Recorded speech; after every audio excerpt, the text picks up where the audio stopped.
get out of my way. Yo, yo, yo, yo, yo. We are live. We are live. We are live. Welcome back. Welcome back. Welcome back.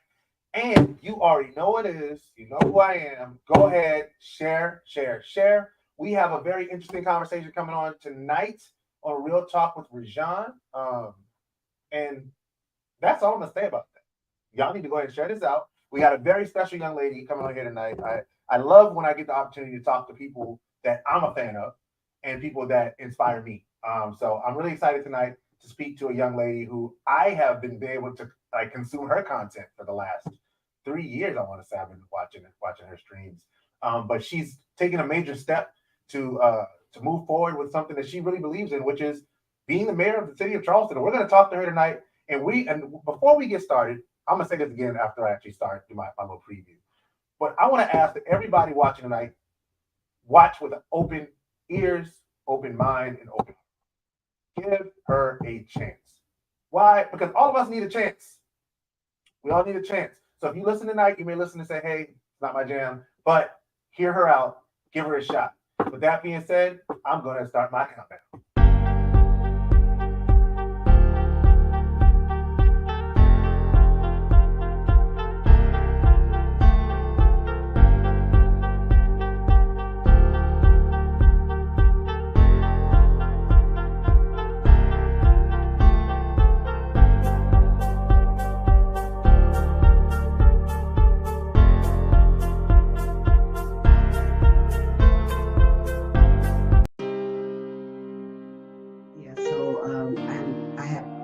Great adult children. Awesome. It's definitely in the community. He did run for Senate 2 years ago. What? 2 years ago. 2 years ago. So he was. Let's talk about the founding of the Distinguished Gentleman's Club. Absolutely. So about 8 years ago. You said you're a mother. So how many children? I have 5 kids. Okay. And where they started saying that I was their African American, and they got this from our president. You know, they were voted. So what were you doing when you were child? The first or the second time?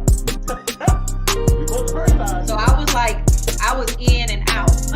Good. Awesome. So that really is a great place to transition. And who is sitting across from me or beside me is never going to sway that. Listen, man. One, I'm not gonna cry on this episode. Yeah. I made it through all of these episodes. I think I've cried once in Congress. What are the things that you're most proud of accomplishing? You know, as a congressman and as whip. Real Talk with Rajan. Yo. How y'all doing? Welcome back to Real Talk with Rajan with Nothing's Off Limits. You could have been anywhere in the world, but you are here with me, and I appreciate that. I am your host, Rajan Lewis. Now, here on Real Talk with Rajan, everything's debatable, so on any given week, we could be discussing anything from sports to music to politics, you name it, we'll discuss it. For those who are new to the show, Real Talk with Rajan has a goal of shining a light on the great people and the great things that are happening right here in the Low Country and beyond. And with this being September, I think we're now 44 days away from November 7th election. It's very, very, very important that we take the time to engage the people who are asking for your votes. And tonight is no different. Tonight we are speaking to a young lady who is no stranger to the political field, who is no stranger to being on the ground in the community, finding out what people need. And tonight we're going to talk to her about her run for the city of North Charleston's seat for mayor. I want to bring to your present to you, introduce to others. I messed up the whole thing. Present to some, introduce to others, Miss Mika Gadsden. Yeah, what's going on? First of all, it's Charleston. You said North Charleston, but I built it up too. That's all right. Nah, you did all right. This is grassroots. This is we're good. We're good. Yeah. I appreciate you for having me home. Just to correct it, she is running for mayor of Charleston, the city of Charleston, which includes the peninsula, the downtown peninsula area, West Ashley, the Neck, Avondale, Back to Green, the Oof, Oak Forest, all of it. Yes. All right. So let's talk about it. Let's talk about it. First of all, introduce yourself to the people who may not know who you are. Yes, well, I really appreciate being welcomed back. I've been on your show, your stream once before. In my advocate / organizer role, but now I'm back as candidate, and I'm super excited to just connect with some of your viewers and hopefully introduce some folks to who I am. You kind of did it a little bit, but let me give you a little help. I'm Mika Gadsden. I like to say that I'm the daughter of Jim Crow refugees. My father is a native of Guatemala Island. My mother is also a native of the Carolinas, but North Carolina. And I'm a St. Andrews Rock, class of 99, go Rocks. I don't want no smoke. But yeah, I am an organizer, advocate, activist who has been working diligently since around 2016 here locally to affect change. I've been working very deliberately to affect change, positive change in Black and Brown communities and Gullah Geechee communities, specifically around having folks engage with their democracy. So helping to build the bridge and democratize access to things like voting, things like also engaging your public servants or your elected officials. That's who I am in a nutshell. But the rest, I think people get to know who I am through this discourse this back and forth that we'll have, Rajon. Absolutely. And thank you for that overview of the work that you've done now, because I have been consuming Mic'd Up with Mika for the last 3 years roughly. Yes. I definitely feel like I know that there's a lot more that we can uncover in that. So I sort of want you to go back. You mentioned, growing up, here being a rock, St. Andrews Rock. By the way, I'm from a Middleton family, but I'm a North Charleston grad. Who isn't? Who is? I had to stop saying it when I knocked doors because I was about to tussle in some shrubs, some Razorbacks. That Razorbacks Rock thing is serious. It's still real. Yeah. Y'all are unified now. Y'all need to grow up. All right. But seriously, so let's talk about your experience. So you grew up here, but after you graduated from high school, you got experience in the governmental sphere. Can you talk a little about your work in the governmental sphere? It's so fun. It's so funny that you mentioned that because I was rummaging through I was trying to put together some content to share on my campaign Instagram where I'm most active. So that's Vote Mika Gadsden on Instagram. But so long story short, my connection, right? Like I understand the whole come ya been ya dynamic. I understand that thoroughly, right? I like to complicate that narrative, and I think I like to believe that I, like many others, complicate that come ya been ya narrative, not so much to pit one side against the other, but like I am the byproduct of Jim Crow apartheid, right? My parents fled the South in search of better opportunities. So what that means is that I was born in New Jersey. Me and my twin brother Terrence, shout out Terrence, we were born in New Jersey. Both my parents being Southerners, being Jim Crow refugees. And then they kind of just shortened the story. My dad semi-retired when I was in the 9th grade. So grades 10 through 12, I finished here in the Charleston County public school system. So that's the long and short of it. But quickly, you can imagine, like, culture shock was real. Coming from the New York metro area to Charleston was a culture shock. And upon graduating high school, upon graduating from St. Andrews in 1999, I went on to pursue a degree in political science in Jersey City, New Jersey. So that's just a stone's throw away from New York. So I got my degree in poli-sci. I also started my master's. I did not finish in public policy at Rutgers School of Public Policy there. But I went on to work in government. I'd like to say politics, because government and politics kind of different, because I was more of a political hire. So I was an award-winning Black student leader at my college, and I was literally hired off of an award stage to work for the Honorable Regina Thomas, who was the Secretary of State of New Jersey at the time. So I was hired right off the stage. Upon graduation, I didn't have to worry about a job. I was super fortunate.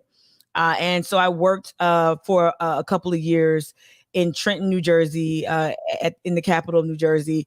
And I got to understand politics versus governance, politics versus policy, and make those distinctions. But it was an eye-opening experience.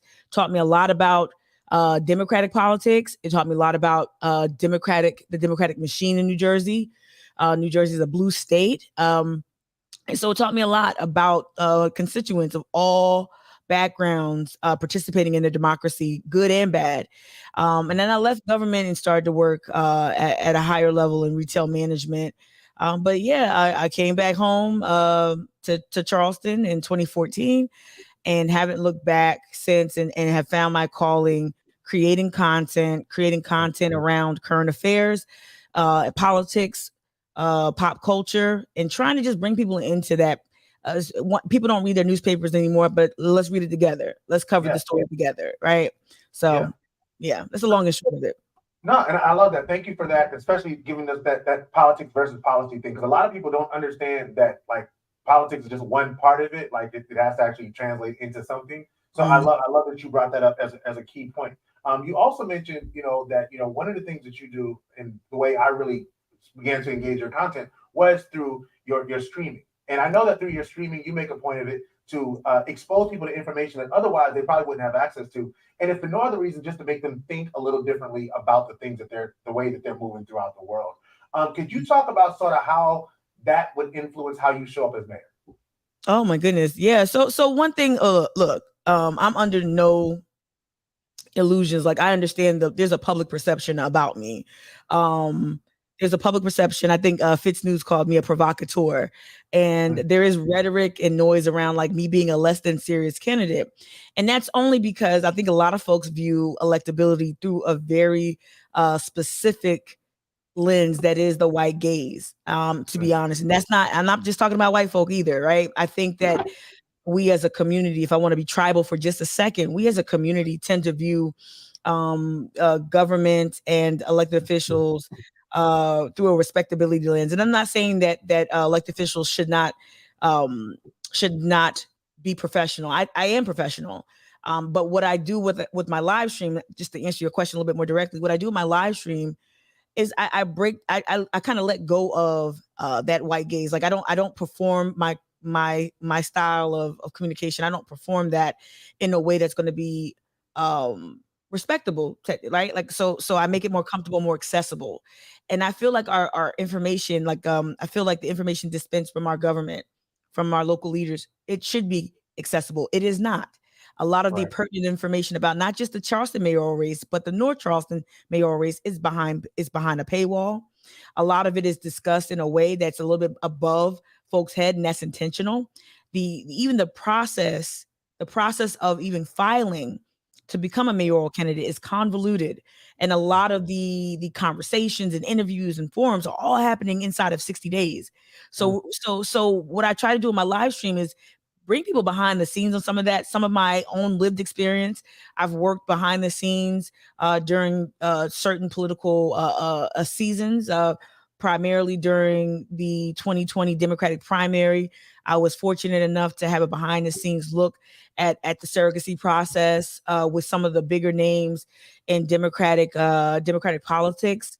And so I want to let people behind the scenes. I want to demystify this, and I want to break down those barriers that are erected. These are arbitrary barriers that are designed to keep people out, to make people think, well, I talk with a black scent, or I use AAVE, so that means I'm not qualified to run for office. You can run for office and be your best and biggest and blackest self. But you just got to know what you're talking about. You just have to come with solutions, have value added solutions that people can apply. You also have to have a vision. Those things are more important than your gender, your race, and if you speak with an affect or not. So I just like to, if people tune into Mic'd Up on Twitch, 8 o'clock a.m. Monday, Wednesday, Friday, you're going to see a little sign in the corner. Is not safe for work, meaning that, yeah, we keep it real and we're open and we're honest, almost like maybe your favorite satellite radio show or something like that. We keep it real, we keep it honest, and we just talk very comfortably with people because I want people to feel like they have access to the conversation. Yeah. And I'm thank you so much for that as well. I definitely want to make sure that just the way you engage the information. It's not always, and something that you always say is, it may not be a safe space, but it's a brave space. And it's a space for learning, it's a space for engagement. And we don't run away from, the tough discussions, the things that make you feel uncomfortable. And so I wanted you to have an opportunity to definitely talk about how that would show up in your tenure as mayor if you were elected. I also know that you are big on content. So literacy is very big for you. You're very big on reading books. Can you talk about maybe some of the books that you've read that have sort of helped you prepare for your time as mayor? Oh my goodness. So okay, so part of being a grassroots candidate, right? So I'm a grassroots candidate, and a lot of time the media likes. I'm gonna answer your question. I just want to do a No, roundabout, good. and I also got my eye on the chat. I got my eye on the I chat. got, I got that. I got Yeah. you. Okay. You got that. Okay. Yeah. Uh. So being a grassroots candidate that's not backed by an establishment or like, so you know how the Democratic Party, well, I'm going to say this for myself. I'm not going to make you answer that question. Democratic Party has a preferred candidate, right, in this race. But that's not the only partisan element in this race. There's a Democratic Party element, and there's also a Conservative Party element in the Charleston mayoral race.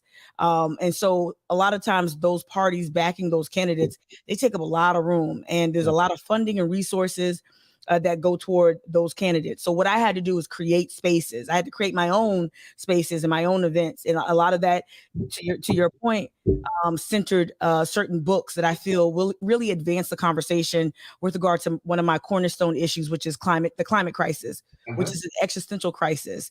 So the books that I've read to help prepare me for that, there's a book called How to Kill a City. There's an event that I've held. Like I talked about the events I've held. I featured Harvard professor Susan Crawford, her recently released book, which is called Charleston: Race, Water, and the Coming Storm. It also features some local voices from Charleston, perhaps people you've interviewed. And so that's one book. Another book I had an event around was called Hurricane Jim Crow, which talked about the history of how storms and how our state and our local government response to storms have had this disproportionate impact on Black and Gullah communities, and how like something from the 1800s, some practices from the 1800s are still with us. The vestiges of those racist practices of not giving Black folk and Gullah folk enough assets and resources to rebuild their communities. That's something that we're still dealing with. So just again, the climate crisis has been huge. So books that are dealing directly with the climate crisis, but and also How to Kill a City is one. Charleston, like I said, Charleston: Race, Water, and the Coming Storm, Hurricane Jim Crow, but also a favorite of mine that I'm getting through right now. I'm pointing to it, even though it's not next to me. It's called The Black Butterfly, and that's about city planning.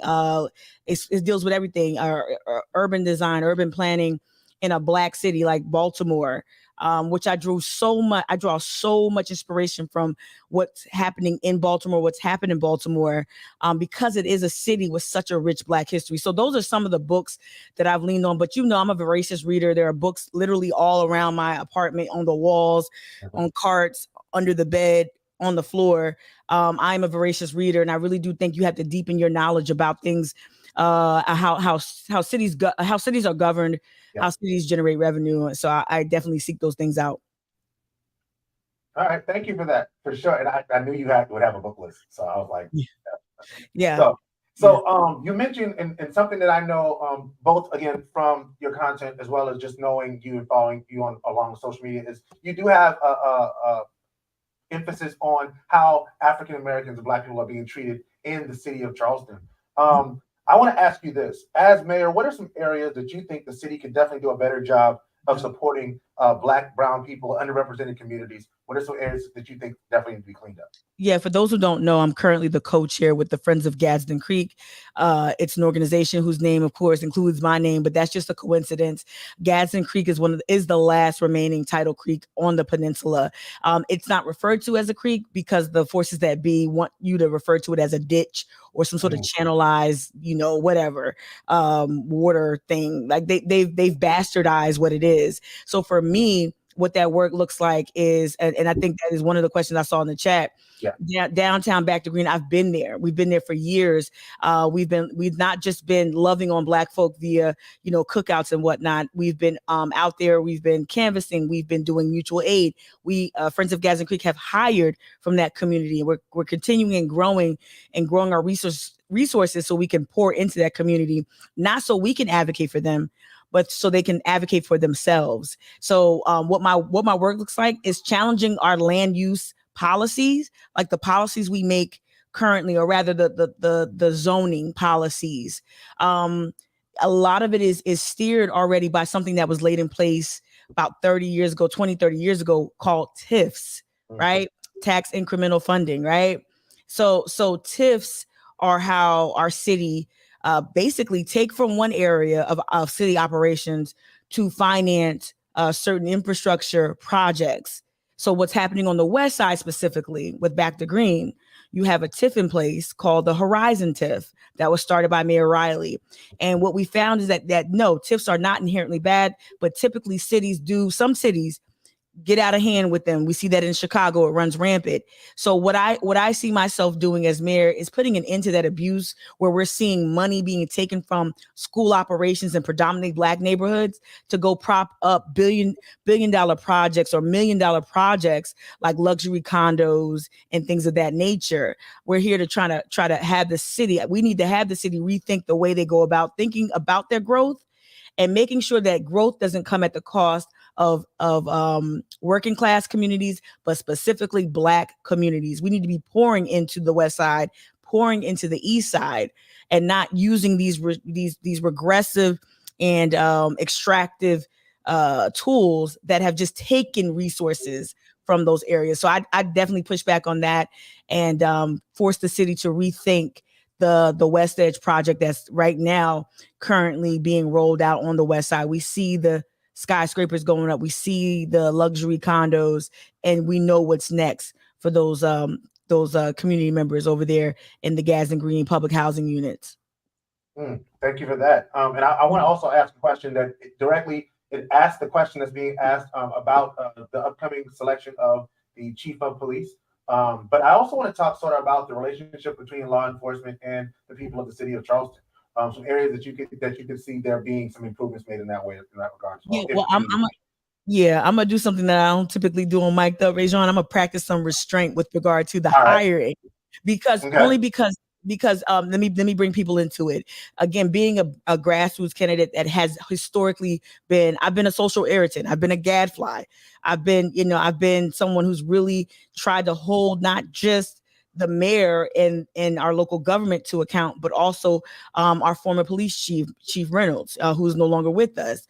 And so what that has translated in is that it's my weighing in on things like the current audit, which is very well documented.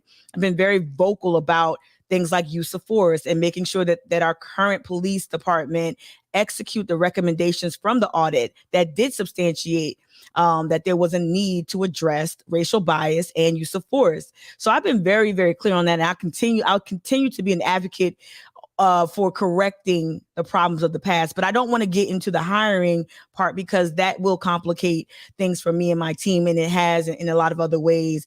But I will say this I love this question about policing. When I knock on doors, and I've been knocking on hundreds of doors throughout Charleston, downtown, west of the Ashley, everywhere. One thing I hear specifically from Black folk, they want policing. They want safety. So what does that, for someone like me who's worked to hold police accountable, what does that look like, right? That looks like me letting folks know or helping folks see that public safety is broader than law enforcement. Public safety looks like beautification, looks like how we revitalize our neighborhoods, right? We do things like we bring street lights in certain areas that are not well lit. We bring some of that beautification that we see south of Broad, some of that beautification we see on King Street, Upper King. We need to bring that to our areas. Not only will that help us stave off some of the criminal element, but what it does is it staves off gentrification as well. You don't need to buy back the block or participate in Black capitalism to fight gentrification. You can do that by having a city dedicated to putting resources back in these communities that have been, in my opinion, intentionally blighted, so they can become prospects for developers. So no more benign neglect from leadership. We have to go into these communities. If you think these communities are too rough, if you think that there's too much of a criminal element in these communities, then we need to start loving on those communities. And I've said this in a previous interview with you. I'm going to affirm my love of Black people, of all people, especially working class Charlestonians, food and bev Charlestonians.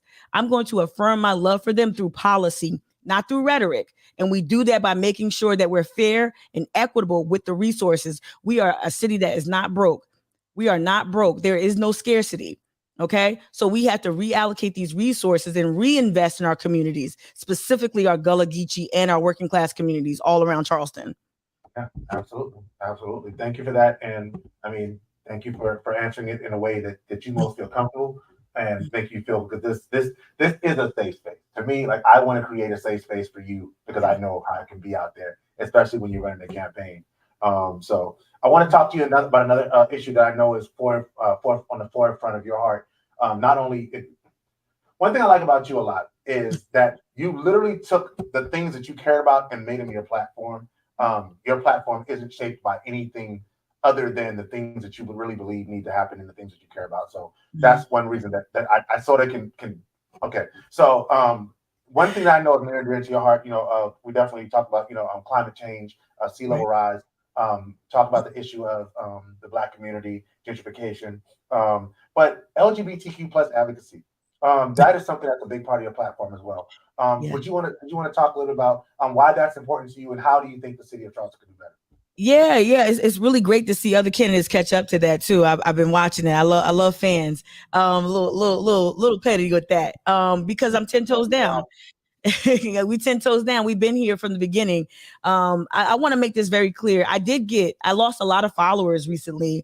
Once I appointed a consultant to my team, Sunshine Goodman. Sunshine has just been an amazing support system and resource for my campaign. And when I went public with Sunshine's involvement, I lost a lot of followers and on my Charleston Activist Network platform.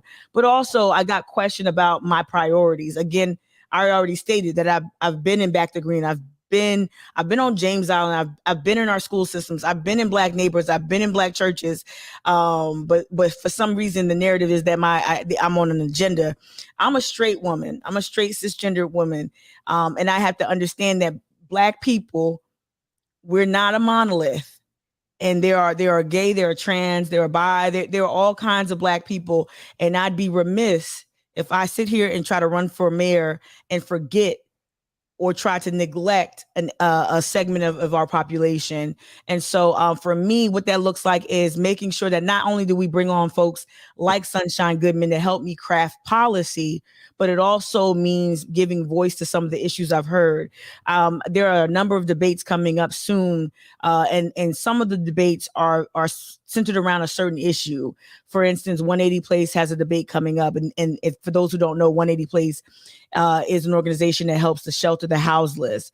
Well, one thing that Sunshine has brought to my attention is how disproportionate LGBTQ members, LGBTQ community members, how they're disproportionately left out of the houselessness, of the houseless, or the housing rather, the housing and sheltering of the houseless, a lot of these initiatives, given the complexity of gender identity, right? And it's a number one issue among LGBTQ teens of color.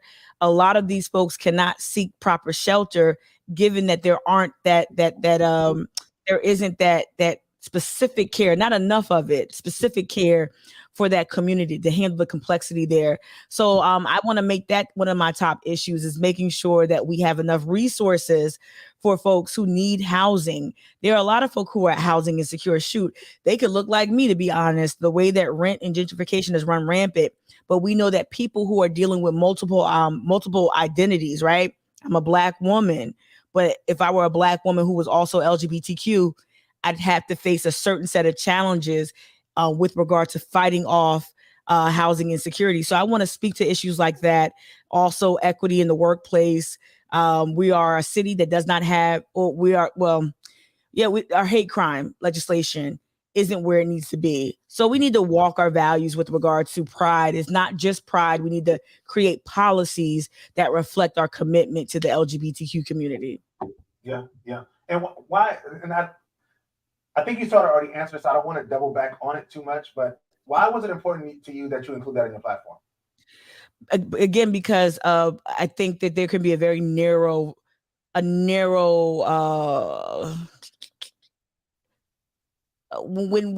I ran for office, a lot of people said, well, you had to go to the Black church. You have to do all these things that are very traditional, and they're not wrong. You have to go to certain Black leaders, certain Black former electeds, hold space with certain pastors. and all the advice I had about engaging the Black community, I did not hear LGBTQ. And I understand, look, I'm the daughter of two conservative Black parents, conservative meaning socially conservative Black parents. And I do think being in the South, being in the Black belt, I understand how there are certain conservative Christian values that really do create a barrier between members of the LGBTQ community and our community as a whole. Even though they are of our community, they're in our churches, they're in our workplaces. We go to the Beyonce concert that is steeped in a lot of Black queer culture. But for some reason, though, when it comes to including LGBTQ folks, we are okay with a little bit of discrimination there. I'm not okay with that. So I feel like it's important to show that, like, look, this is a nonpartisan race, again, that's being dominated by partisan sides. The Democrat establishment and the Republican establishment have taken up a lot of space in this party, in this race, rather. I want to create a big tent where we all can fit. And if others want to start fights or perhaps pit themselves against each other or prioritize themselves over another marginalized groups, they can do that. There's enough space in this tent for all of us. And I want to again move in the spirit of like, there's no scarcity. There's no scarcity of resources. We all can eat. We all can be housed. We all can have gainful employment. We all can achieve success. We don't need to leave someone else off. And if people are just, if it's a cultural or religious conviction, I leave them to that decision. But for me and mine, I'm going to make sure that this big tent includes all of us. Thank you for that. And thank you for that explanation. You mentioned the debate, one of the forums that are going to be coming up for you. And I know this is sort of that season where, like, every week there's some kind of forum going on. Every day. There was a certain spark that sort of came up a few weeks ago about a specific forum that you and another candidate were left off of. Did you want to talk a little about that, or did you want to? Yeah. I'm on mic'd up. I'm not mic'd up. I'm on Real Talk with Rachel. I said mic'd up. One day we're going to combine our universes. One day we will combine our universes. Real mic'd up. Thank you for bringing that up. Yeah, so for those who don't know, early September, my team, my campaign manager and myself caught wind of an upcoming forum that featured only the male mayoral candidates. And I thought, oh man, we must have missed some sort of email correspondence. Perhaps we missed a call. Treva and I, we checked our inboxes. We checked everything. No invitation. Treva, for those who don't know, Treva is the former executive director of KGM. So she has these amazing relationships with so many different organizations and leaders and institutions. And so she used her contacts to kind of get to the heart of the problem and ask some critical questions of key leadership from the Charleston Metro Chamber of Commerce. Long story short, we found out that we were intentionally left off of the program, citing the reason cited was that I was not considered a leading candidate. And when we ask about the criteria, well, define a leading candidate and please show us the criteria. Some of it was vague, but it was pretty much intimated to us that, you know, fundraising was a huge barrier, and some other criteria. Again, they said it was some criteria that was proprietary. So we were mad. Not only was I mad, Rajon, I felt disrespected. I was apoplectic, to be honest with you. I was insulted. And so what transpired is that Treva said, let's stage an action. Let's call a press conference. We did that. We sent out the press release, and we got a few supporters of the campaign to just stand by us. No big muckety mucks, just friends and local business owners saying, hey, I got you. And so we held a press conference and we applied pressure. And I'm so proud that this little grassroots campaign with a few thousand, we raised about $20,000, that we were able to have the Chamber of Commerce, the Metro Chamber of Commerce, rethink their program called Access, ironically enough. And so it was rescheduled for the 28th. I will be there along with the other Black woman candidate. They left us both off of the left both of us off of the program. And what we try to do is just demonstrate those values. If I say that I am someone who is trying to run for all of Charleston, that means they need to hear me as often as possible. And for the Charleston Metro Chamber of Commerce to have these DEI programs and have this access forum, but limit access to Black women. I thought that was a slap in the face, and it was really, really embarrassing for them in a city with this rich civil rights history where Black women have been just the most reliable voting bloc in all elections, partisan or nonpartisan. Black women have held a lot of that work to get people to the polls, mobilize people, register people to vote, arrange rallies, right, with record numbers. We've done a lot of that work, and yet we don't have a seat at the table? I think not. Wow. Yeah. Well said. Well said. I want to ask you a couple more questions. I'm gonna get out of here because we know the Niners and Giants play at 8:15. Yes, right. 8:15 kickoff. Yep, I already set my fantasy teams. All right, let's go. But I want to give you an opportunity to respond to this as well, because as you mentioned, in the work that you do, it's not always. Sometimes it can get messy, right? In order to make eggs, you got to break. In order to make an omelet, you got to break eggs. And in the way that you do the thing that you do, you do ruffle feathers at times. Yes. What would be your message for the people who may say, yeah, she's a rebel rouser. There's no way she'd be able to work with people that she disagrees with in governing if she became mayor? What are your thoughts about that? I work with people I disagree with all the time. That's the thing too. I think people try to pin down like, well, who supports her? Is it just college kids? No, it's not. People with mortgages, people who rent, people who own businesses, people who run huge businesses support me. And we don't always get along. And one thing we have to do this thing. Like I don't think this is specific to Charleston. I think again, we've been socialized to expect politics to be these really like stiff and stodgy, spaces, and where that is free of any type of conflict. Conflict can be generative. Frederick Douglass said, without struggle, there's no progress. And the way we engage with our democracy, when we do this thing like with Joe Cunningham, everyone knows I'm not a fan of Joe Cunningham. And we see now he was exactly who I told you he was for years, right? That's just me talking, y'all, not Rajon. But with Joe Cunningham, right?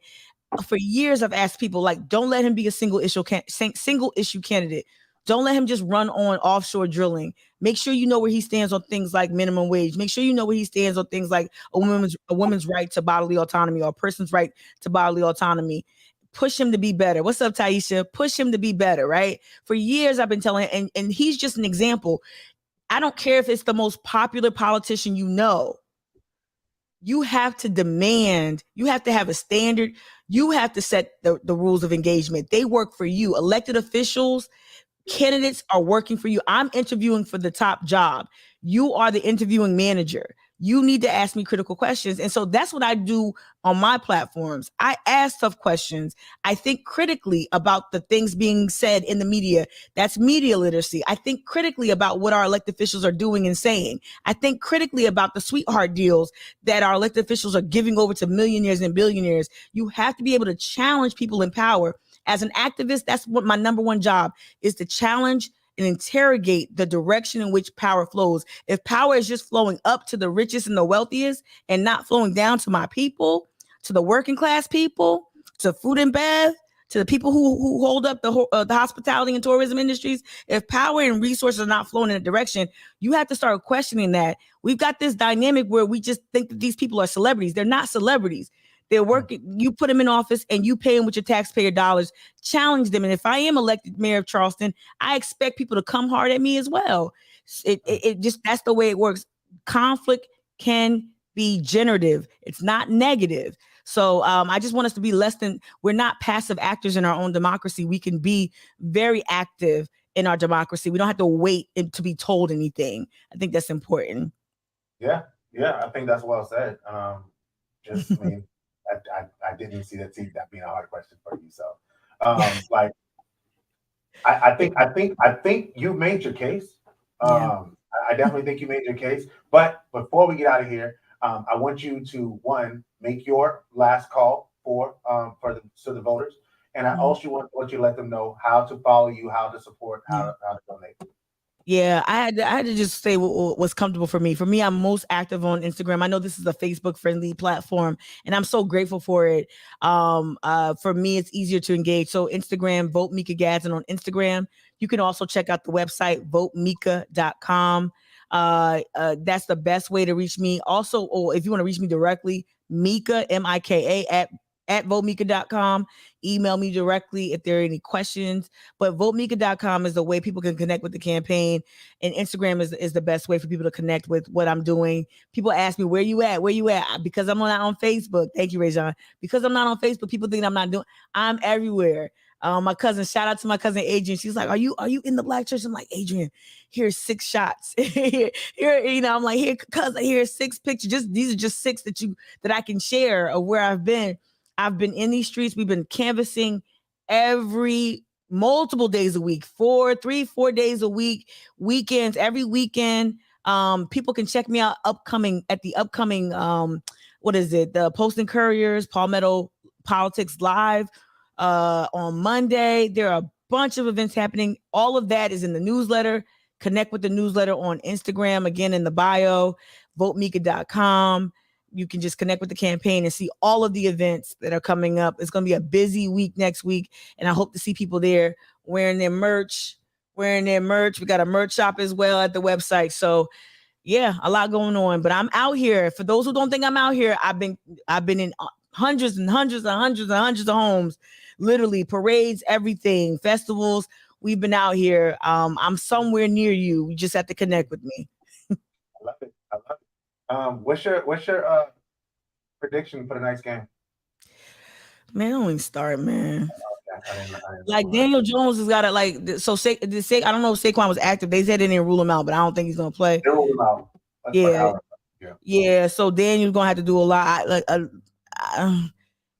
I hope that we just that it's not a blowout. I hope it's not a goose egg like week 1. That's the only thing I can hope for right now. Good game. I like it. Yeah, I like San Fran though. I like Purdy. I like watching Purdy. Yeah. Go block Purdy. All right. So thank you so much. Thank you so much. I know I had to do that real quick just because we are who we are, and we got to put together the sports show at some point. We really do though. I'm just yeah. But I want to again thank you for coming on. I know a lot's going on. There's a lot of forums that you're taking part in. You're knocking hundreds of doors.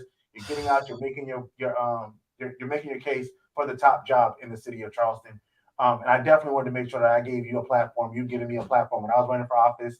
You let me come on multiple times to talk about my case, my campaign. You supported me when I was down and out. You called and encouraged me. So I definitely want to do the same for you and give you the opportunity to talk to the people that I have access to, as limited as those people may be. I hope that somebody heard something tonight here that, if for no other reason, gave them an opportunity to think twice about the candidates that are currently running.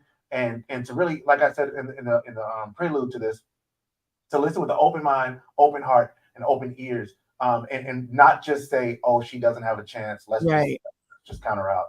Because we've all been counted out before. Yeah, it's a self-fulfilling prophecy. If you just you gotta get in there, gotta get somebody else in there. Can't just be all developers for 50 years. Can't just do that.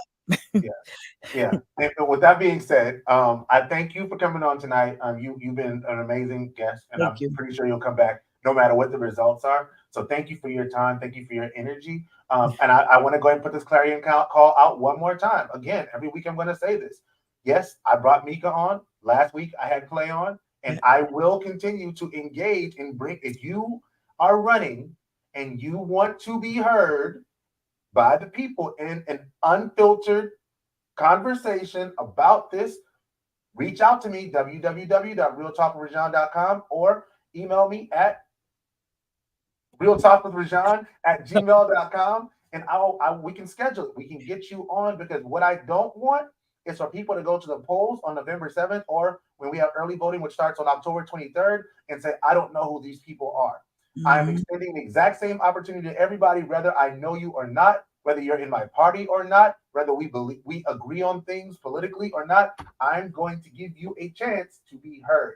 That's important. That's what the voters deserve. That's what you deserve. So please come on and let me know. Also, on October 19th, I've announced that I'll be doing, October 19th, I'm doing a candidate forum where anyone who is running, literally anyone who's running in the Tri-County area, Charleston, North Charleston City Council, County Council, whatever you're running for. I know Deion Tedder just won the seat, the Democratic slot for the senatorial seat. If he wants to come back on, he's been on before. Come on, let's talk. If his opponent wants to come on and talk, come on, let's talk. Why? Because it's important that everyone have an opportunity to be heard, because the voters need to hear from you and understand if we are speaking the same language. Because if we ain't, then we don't deserve your vote. And I also want to say this. Before I get out of here. If you are ducking these forums, I went to a city forum for the city of North Charleston. There are 12 people that are running for mayor of North Charleston. 4 candidates did not show up.